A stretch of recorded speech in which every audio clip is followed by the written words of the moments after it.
Invitamos ahora al obispo de la Iglesia Evangélica Metodista Argentina, el pastor Franklin Brown, quien nos va a dirigir unas palabras.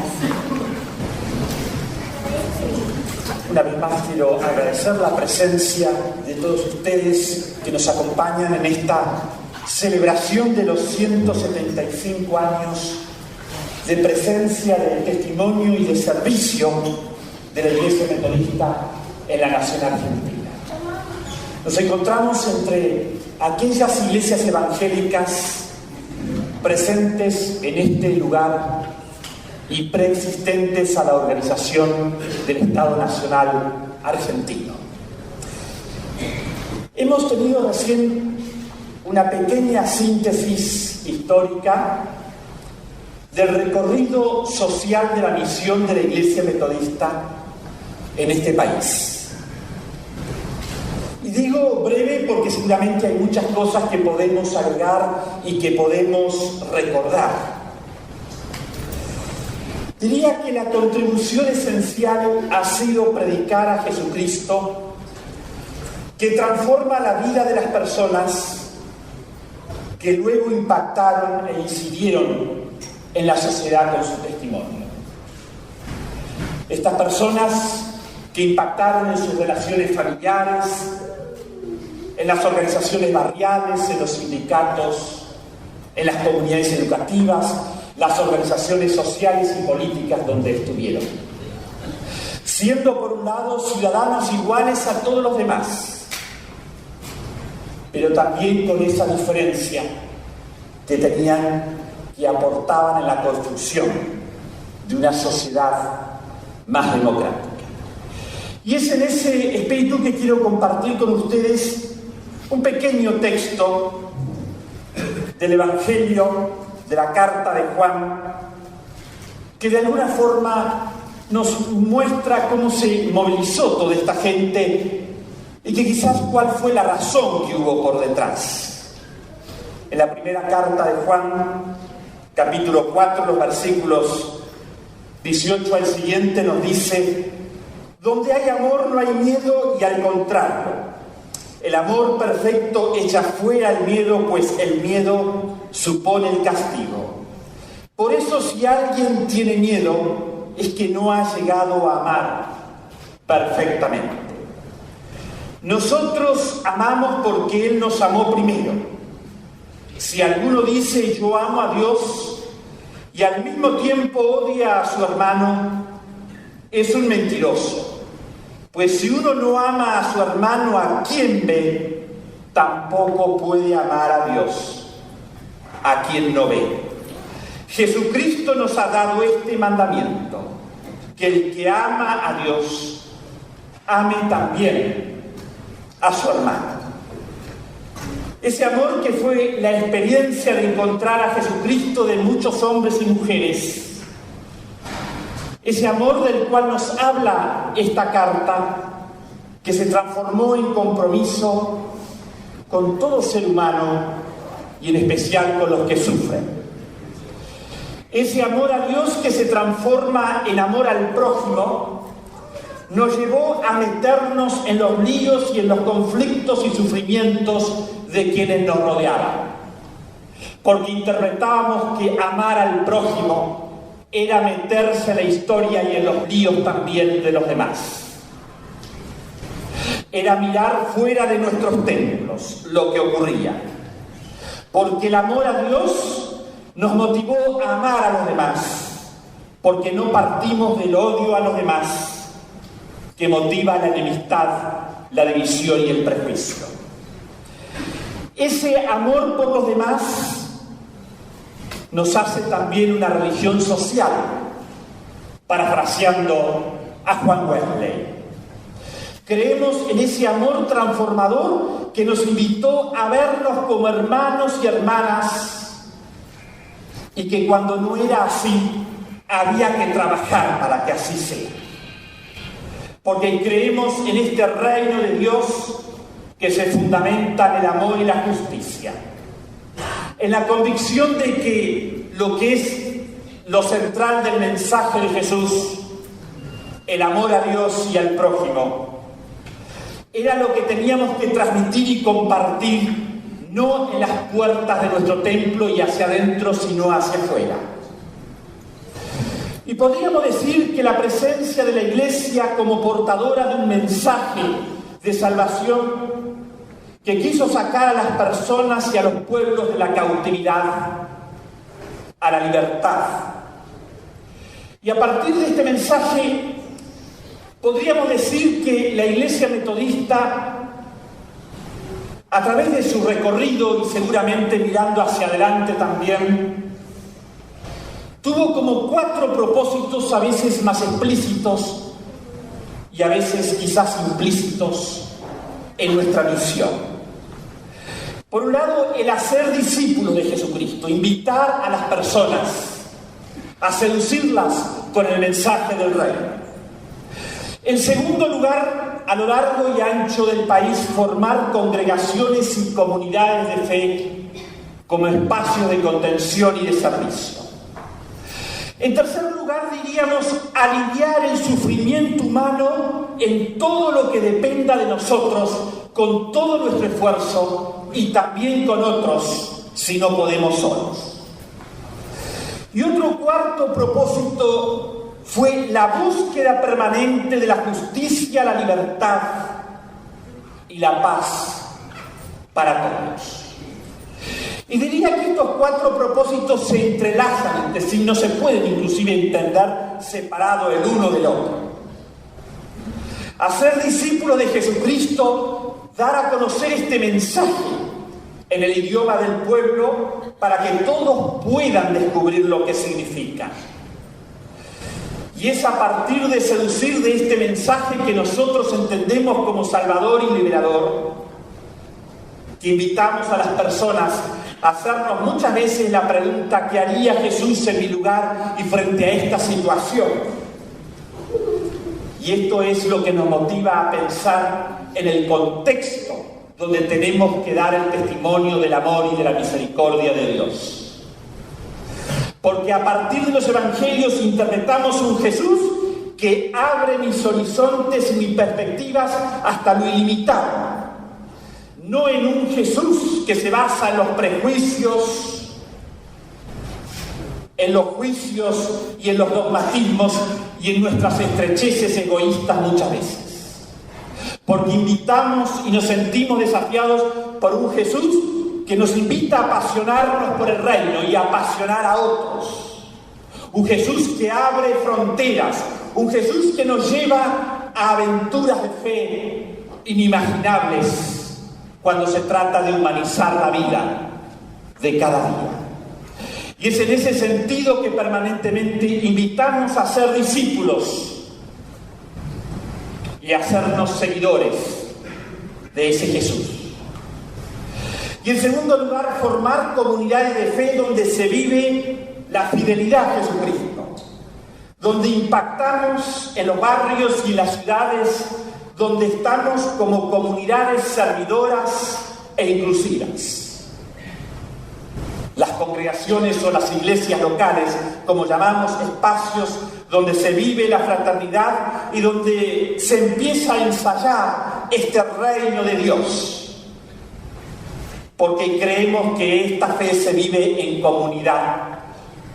Y no se puede ser cristiano andando aislado y solo por el mundo. El solo hecho de ser cristiano me obliga y me desafía a conectarme con otros en la búsqueda de nuevos horizontes o de lo que nosotros llamamos el reino de Dios. Y este tercer propósito de aliviar el sufrimiento humano ha sido seguramente alguna señal desde lo más pequeño a proyectos de cierta envergadura, porque somos llamados a ser compasivos con todos los que sufren. O en esta frase que nos marcó de Juan Wesley, el mundo es mi parroquia, que nos coloca en esta dinámica de mirar lo que sucede alrededor de nuestras congregaciones y tejer redes para el bien de todos. Y eso nos ha llevado a tener lo que llamamos obras diacónicas o de servicio y obras educativas, pensando en las necesidades de la comunidad que nos rodea. Porque hemos sentido parte de nuestro desafío aliviar el sufrimiento humano, pero también la búsqueda de la justicia y de la libertad y de la paz. Y yo digo de la justicia, la libertad y la paz para todos. Y cuando digo para todos es para nosotros, pero también para aquellos que piensan y sienten y tienen convicciones distintas a las nuestras. Y esto es lo que nos ha llevado a comprometernos en la construcción de relaciones justas que traigan paz a toda la nación. Nuestra opción por los que están oprimidos, por los débiles, ya sea por razones económicas, sociales o emocionales, nos ha hecho una iglesia seguramente sensible a los derechos. Desde las libertades civiles, los derechos humanos después de la última y atroz dictadura de la sociedad argentina, y nos sigue haciendo sensible hacia los derechos de aquellos que son discriminados por distintas razones, por ser pueblos originarios, por su condición sexual o por la razón que sea. Y yo diría que de alguna forma estos 4 propósitos están presentes también en esta presentación que hemos tenido del recorrido histórico. Y es nuestro propósito también hacer discípulos de Jesucristo, formar comunidades de fe como espacios de contención y de afecto, comunidades amorosas que viven la fe pero se juegan por el prójimo, aliviar el sufrimiento humano en todo lo que dependa de nosotros, y la permanente búsqueda de la justicia, la libertad y la paz para todos. Porque amar implica justicia, aceptar lo diverso, comprender que lo diverso no hay que entenderlo como una amenaza, sino como algo que nos enriquece. Y quizás hemos sido sensibles como iglesia a lo diverso, porque hemos desde nuestros inicios sido considerados parte de esos diversos, que hemos luchado por la inclusión, por ser parte de esta nación. Comprometernos en los caminos de la no violencia activa es una convicción permanente. Y creo que esto viene de parte del espíritu de nuestro fundador Wesley, que leía hace unos días de un pensador metodista, Jennings, que decía lo siguiente: Wesley tomó muy en serio la objeción al cristianismo por parte de los islámicos que decían que los cristianos se portaban como diablos. ¿Cómo será posible creer en su mensaje si la evidencia concreta muestra la falsedad de sus predicaciones? Hablan del amor de Dios, pero matan a los enemigos. Hablan de la gracia de Dios, pero tratan a los demás sin misericordia. Hablan del perdón, pero son implacables. Es el gran peligro de proclamar una salvación que no implique justicia. De esta manera, la gracia de Dios no es eficaz, no tiene resultados concretos. Estas palabras de Wesley, que parafrasea Jennings, dichas hace unos siglos atrás, pensaba cuán actuales son cuando pensamos en lo que ha sido la guerra del petróleo y la imagen que quizás tengan el mundo islámico de nosotros, que quizás nos ven como los diablos. Y Wesley estaba preocupado por ese testimonio del cristianismo, y es eso lo que él quiso renovar.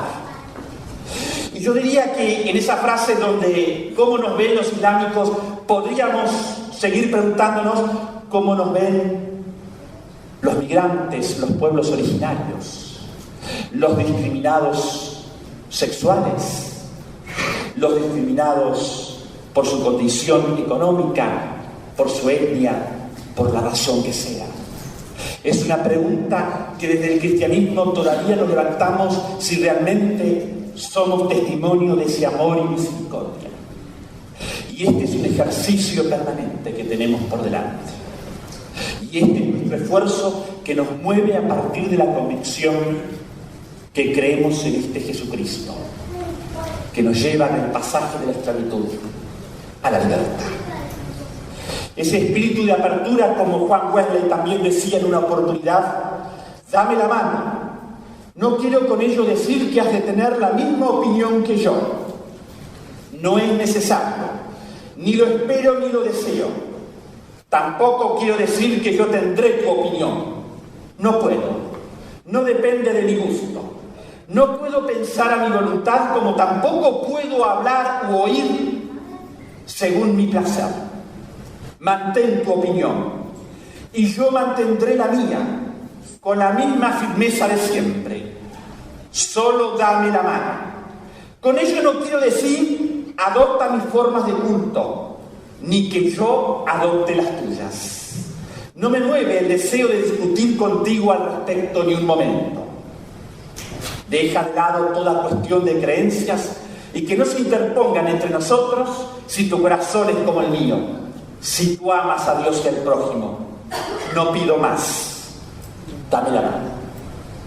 Y creo que es este otro de los pensamientos célebres que acudió el movimiento metodista. Que estamos para servir a los demás y no para nosotros mismos. Y esto se conecta seguramente con la apertura al diálogo interreligioso y al diálogo con los demás cristianos, porque creemos que otro mundo es posible y para eso estamos. Y por eso invitamos permanentemente a seguir a ese Jesucristo que renueva nuestra vida en comunión y compromiso, porque no solamente creemos que otro mundo es posible, sino que es necesario.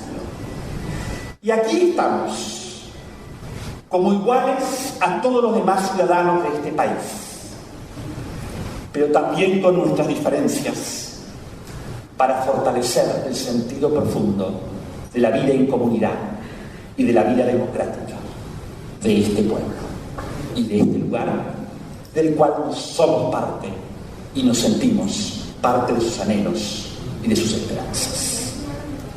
Y en esto queremos unirnos con todos los hombres y las mujeres de buena voluntad, porque creemos que otro mundo es posible. Dame la mano y vamos allá.